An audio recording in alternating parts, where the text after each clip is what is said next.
What's up guys, welcome back to another video. In this video, I'll be showing you how to check Garden Shop on Gardenscape. So, you might be wondering how to exactly check the Garden Shop here. Now, we all know that adding or buying something on, in this case, Gardenscape can actually improve your experience within the game itself. So, how to exactly visit Garden Shop? Well, first things first is you need to open up the game here, and this is the UI when you first log in or go to your account. Now, as you can see at the top right, you should see a currency here. So in this case, next to the gear icon, which is the setting icon there, you have that currency.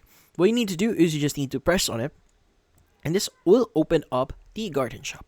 Now, as you can see, there's a newbie set here that you can buy. You can also buy an exclusive set and a botanist kit here. But if you want to get more what they currently offer right now, you can go and click on more offers at the bottom right here.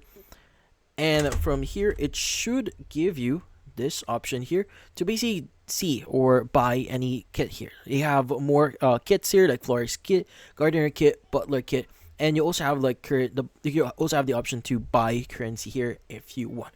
So in this case, by the way, if you buy something here, just an idea, if you click on one of them, it should open up Google Play Store here, which in this case, that's what you'll be using to start paying for whatever you're going to buy in here.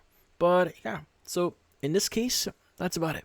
So, hopefully this video was able to help you. So don't forget to leave a like or maybe subscribe to our channel. Thank you for watching.